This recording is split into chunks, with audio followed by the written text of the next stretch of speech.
Nós estamos vivendo um momento de ebulição política, principalmente internacional, nacional também, mas principalmente internacional. O que leva um país a defender a sua soberania na ciência? Obrigado, Roberto, um prazer. Hoje, o conceito de soberania ele está totalmente modificado. Aquele conceito que a gente tinha, né, de controle de fronteiras, do território, autodeterminação política, hoje, com as big techs, com a inteligência artificial, você consegue, e a interconectividade, né, você consegue controlar e até mesmo dominar países. Claro. E aí a ciência, tecnologia e inovação é que é o grande pulo de gato. E nós temos hoje pesquisadores de altíssimo nível que estão trazendo já contribuições muito grandes na IA e em vários outros campos. Agora, nós precisamos de política perene de investimento nessa área. Quer dizer, não há uma mentalidade no Brasil nesse sentido, né? Não. De apoio, né? Não há. A gente vive meio que aos trancos e barrancos. Barganhando, né? Barganhando, pedindo suplementação orçamentária, o recurso é o mínimo necessário. Então, como é que você vai prospectar o futuro? Como é que você vai avançar no conhecimento se você está pensando, preocupado, enquanto reitor, da água que está para ser cortada, da luz que não pagou, está faltando um mês? Então, você, sabe, é um grave problema isso. Nós, hoje, temos uma necessidade de ter um investimento perene, pactuado em toda a sociedade, porque só assim nós conseguiremos garantir a nossa verdadeira soberania. É só olhar para a Coreia, para a China, esses países só investiram nisso, né? Exatamente, foi educação e ciência, né? Os tigres asiáticos, né? A Coreia do Sul, a China, hoje é essa potência, e os nossos pesquisadores estão sendo muitas vezes atraídos para esses espaços. Uma fuga de cérebros. Uma fuga de cérebros para a Europa, para os Estados Unidos. Estados Unidos agora menos, atualmente menos, né? Mas na Europa, na China, na Coreia, em vários lugares do mundo, você encontra pesquisadores brasileiros de alto nível, fazendo pesquisas de excelência, que poderiam estar fazendo aqui. Por que não fizeram? Porque não oferecemos melhores condições para que eles desenvolvessem aqui a sua pesquisa. Quais são os teus grandes desafios lá na universidade? Olha, um dos grandes desafios nosso é formar o cidadão. Acho que essa é a nossa principal missão. Nós temos hoje 55 mil alunos de graduação. Com as políticas de ações afirmativas, cotas, etc. As cotas, 30% desses alunos têm renda familiar menor que 1,5 salário mínimo. 30%. 45% desses alunos vêm de outro município que não do Rio de Janeiro. Então, nós temos uma grande inclusão e o desafio agora é que eles não saiam, não façam o que a gente chama de evasão, ou não fiquem retidos durante muitos anos para se formar.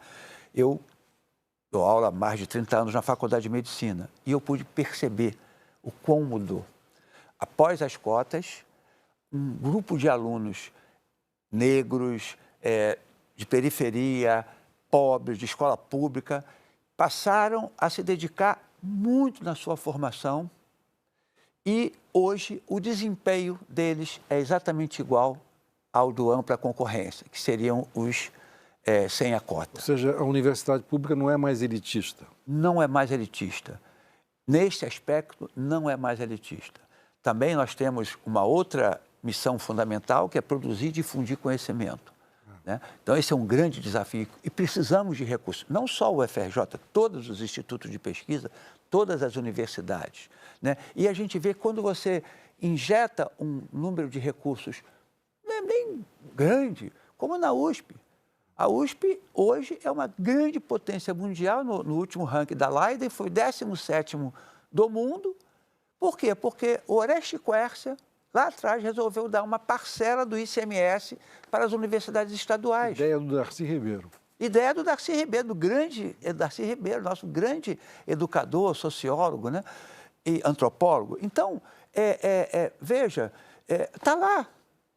Por que não fazer algo semelhante para dar previsibilidade, para que a gente saiba quanto a gente vai, ano que vem, ganhar, para fazer o investimento fluir e as pesquisas se desenvolverem. O Congresso ajuda? Não, o Congresso não ajuda, atrapalha. Agora mesmo retirou, né, só das universidades federais, R$500 bilhão e para engordar as emendas. Quer dizer, a que sinalização os nossos congressistas dão para o país, para o futuro do nosso país, quando eles retiram verbas da educação para engordar emendas que vão servir para o balcão, para o compadrio, para que eles sejam reeleitos. O governo, seja ele qual for, Roberto, ganhou, ele tem que ter recursos para implantar sua política pública. E não ficar particionando essas verbas para os deputados e senadores para que eles possam se reeleger. As emendas secretas. São as emendas secretas. Então, qual país do mundo que tem? Alguns países têm emendas parlamentares, mas uma pequena fração do orçamento, muitos sequer têm emendas parlamentares, porque o Congresso é para legislar, né, e o governo para executar. Voltando para a universidade, quais as pesquisas mais importantes que o UFRJ está fazendo? Olha, historicamente, né, o pré-sal, né, a UFRJ tem uma grande contribuição nas questões relacionadas à extração de óleo e gás de águas profundas e ultraprofundas, em parceria, obviamente, com a Petrobras, né? Então, isso é uma coisa reconhecida. Temos o tanque oceânico mais profundo do mundo, que simula situações em alto mar, que faz com que... Quer dizer, tudo nasceu na cabeça dentro da UFRJ, em parceria com pesquisadores do CENPES, do Centro de Pesquisa da Petrobras, né? Hoje, com todos esses recursos parcos que nós temos a professora Tatiana Sampaio desenvolvendo a polilaminina. O que é exatamente? A polilaminina é uma substância que tem muito na placenta e que ela conseguiu fazer várias ligações dela, criar uma rede de lamininas, que é a substância original, por isso se chama-se polilaminina, e essa rede ajuda nas conexões neuronais. Então, o indivíduo que teve uma secção de medula, que ficou tetraplégico ou paraplégico, nos estudos experimentais, alguns deles voltaram a ter movimentos inteiros. Então, é um negócio espetacular. Não dá para dizer que será assim. Temos que fazer ainda, e a professora Tatiana tem muito cuidado em explicar isso, né? Ela tem que fazer agora o ensaio clínico, a Anvisa já liberou, vai ser feito o ensaio clínico. Se no ensaio clínico comprovar o que está sendo visto nos ensaios experimentais, isso é feito para prêmio Nobel. Para prêmio Nobel. Numa universidade que tem, hoje, para 2026, tem 404 milhões para gastar. Uma universidade que tem 8.500 servidores, 4.500 docentes, 55 mil estudantes de graduação, 15 mil estudantes de pós-graduação, mestrado e doutorado, 10% do mestrado e doutorado desse país, de nível internacional, própria avaliação da própria CAPES, está na UFRJ. Mais de 80 mil pessoas só do corpo social, alunos, técnicos e professores. 90% dos municípios brasileiros, dos 5.570 municípios brasileiros, tem menos de 80 mil pessoas, habitantes, e 404 milhões para fazer a máquina funcionar. A USP tem o dobro, né? A USP triplo, 1.330 bilhões. E comparado às universidades internacionais, as melhores, é muito pouco dinheiro também. Muito pouco. A gente está com uma questão da internacionalização muito forte. Vocês fazem muitos projetos juntos com outras universidades? Muito projetos de... Olha, as universidades chinesas têm vindo com uma avidez para fazer parceria com a UFRJ, com a USP, com várias universidades, que é um negócio muito legal, muito São bonito. as melhores do mundo hoje, né? São as melhores, as 10 maiores desse ranking que foca na pesquisa, das 10, 8 são chinesas. Várias delas nós temos parcerias já e já estamos produzindo parcerias muito importantes. Por exemplo, agora fizemos uma com a Universidade do Petróleo da China, que é a criação do Instituto de Engenheiros de Alto Desempenho. Alunos nossos vão lá estudar para alavancar seus conhecimentos. E os deles vêm para cá estudar também, na nossa engenharia lá da UFRJ, né? E isso é fundamental. Agora, qual o país que precisa, que dispensa engenheiros? Hoje, o projeto das engenharias, eles têm que estar focados no desenvolvimento nacional, do desenvolvimento econômico nacional. Você, no início, falou rapidamente, en passant, sobre a inteligência artificial. Há estudos e trabalhos sobre isso também na universidade? Sim, nós temos lá na COP, no Instituto de Computação, em vários lugares, pessoas muito respeitadas internacionalmente estudando isso. E agora estamos... Essa é a grande revolução, né? É uma grande revolução, é a grande revolução. Agora estamos também num projeto de criação de um bacharelado em inteligência artificial. E um bacharelado que vai ser bem diferente do que a gente tem visto por aí. Um bacharelado que vai incluir as humanidades. A inteligência artificial não é um problema da engenharia, não é um problema computacional, não é um problema da matemática. Ele é um problema das ciências humanas. Ele tem que ser estudado e tem que ter o olhar das humanidades para ele. Para que não seja uma coisa fria só. Para não ser uma coisa fria, né? Então, a gente já conseguiu reunir expertise de todas as áreas, da comunicação à engenharia, passando pela história, passando por ciências humanas, para criar um bacharelado que traga alguém que vá mudar e vai criticar tudo isso que nós estamos vendo, né? E dando soluções alternativas ao que a gente está vendo, porque a gente está na mão das big techs, né? Essa é que é a grande questão, né? É a questão da soberania, né? Aí entra a questão da soberania. O que é ser um bom professor hoje? Olha, eu acho que ser um bom professor hoje, a primeira coisa é saber que ele sabe muito pouco. Porque até um aluno vai lá no Google ou na inteligência artificial. Hoje, e na verdade sempre foi assim, né? Antigamente, que das lectures, no monastério tinha os livros, né? Então quem detinha o livro tinha o poder, né? O professor titular, só ele tinha aquele poder. Mas agora Hoje, democratizou, né? isso é muito bom, isso é muito bom. Então, primeiro é ter estar aberto, estar aberto às inovações, ao que o aluno traz. 3, não achar que conhecimento é uma doença transmissível, que você transmite para o outro. Infelizmente não é. Senão você botava um livro debaixo do braço e aquilo passava para você. Não, né? É um diálogo dialógico, estar sempre com o aluno, trabalhando junto, mostrando, trabalhando com fenômenos concretos, não ficando só na esfera teórica, mostrando que aquilo ali, aquela questão teórica tem uma questão muito importante da vida real, porque isso estimula os alunos a Ao mesmo tempo, essa pesquisa pura é importantíssima, né? Ao mesmo tempo que nós temos a matemática, tem a matemática pura, né? A pesquisa pura é absolutamente não sabe onde vai dar, inclusive, né? E foi para isso mesmo, na física, a física quântica, né? E depois você vê que muitas dessas coisas estão sendo usadas... Coisas que o Einstein falou lá atrás. Então, e tem muitos alunos que têm encanto por isso, né? Na área básica, os alunos têm contato com essas disciplinas básicas e se encantam e vai acabar virando professor e pesquisador naquela área básica.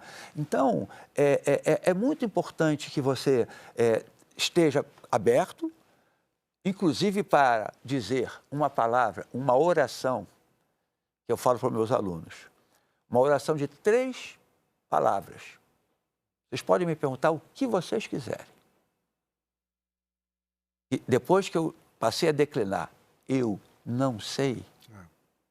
Não sei. Vou procurar, vou correr atrás e depois eu te trago uma resposta. O velho socrático, né? Eu só sei que nada sei. Só sei que nada sei. Né? Então, se você está aberto a isso, os alunos gostam de ter aulas comigo. Eu falo da aula da medicina, né? E falo da minha vida enquanto infectologista, enquanto pediatra, e faço as discussões das epidemias, das pandemias, de como o mundo evoluiu e as pandemias evoluíram no mundo. Isso é absolutamente disruptivo. Claro. A gente estava falando das cotas, né? Essa mistura de classes dentro da universidade também é muito importante, né? Eu já soube de pessoas de classe elite que ficaram impressionados depois com as pessoas das cotas, né? Viram quanto era importante, né? Olha, logo assim que foi implantada as cotas lá na UFRJ, teve uma polêmica, né? Muitas pessoas contrárias, e eu me lembro que um ex-aluno, hoje médico, né? Que fez um discurso contra as cotas, depois, quando ele estava se formando, depois de 6 anos, ele fez um e-mail agradecendo as pessoas cotistas. Eu falei assim, graças a vocês eu sou outra pessoa hoje, eu mudei. Mudou, porque são pessoas do mundo real, né? Algumas pessoas, né, tinham pouco contato com a pessoa negra, muitas vezes só na sua casa, né? De cima para baixo. De cima para baixo, né? Então, são alunos que são muito, assim, Se esforçam mais, inclusive, né? são até mais esforçados, porque aquela ali é a chance da vida deles. Um filho de um grande médico, um filho de um grande desembargador que está fazendo medicina lá, se ele, de repente, não quiser mais fazer, coisa e tal, ele vai fazer outra coisa. Agora, aquele não. Aquele que veio lá da favela, aquele que veio lá do interior desse país, que está estudando hoje na UFRJ, se ele não se formar, então esse é um dos maiores desafios que nós temos, que é o que eu digo, entrou na UFRJ, só sai com o canudo na mão. Esse é um grande desafio, porque eles têm muitas dificuldades, a gente tem que dar auxílio permanência, tem que dar auxílio moradia, tem que aumentar o número de moradia, residências estudantis, para poder acolher esses alunos, para que a gente realmente tenha uma outra elite bem mais plural. Imagina um momento que milhões de jovens brasileiros tiverem a oportunidade, né? Eu acho que isso muda o país. Né? A gente, claro, nós temos a elite econômica, né? Mas nós temos a elite cultural também, né? E a gente precisa, essa nossa elite precisa parar para pensar um pouco no país, entendeu? Porque todos nós, até a elite econômica, sofre com tudo isso que a gente está vendo, entendeu? Você vai eu vou na Europa, lá está maravilhoso, porque lá tem... Já não está mais tão maravilhoso. Já não está mais tanto. Né? Mas, agora, por exemplo, Portugal, que é um país maravilhoso, né? Medronha é uma fruta, né, que tem lá na Península Ibérica, em Portugal. Que é o teu sobrenome, né? Que é o meu sobrenome, E lá agora está lá a extrema-direita querendo tomar conta do país. Enfim, é assustador tudo isso. Agora, e os cérebros nas universidades, como é que eles aparecem? Nos trabalhos, são descobertos como? Olha, é muito interessante, né, esse processo, porque é um processo continuado. Na verdade, para muitos mesmo, começam lá no ensino fundamental. Curiosidade é a coisa mais importante de qualquer cientista.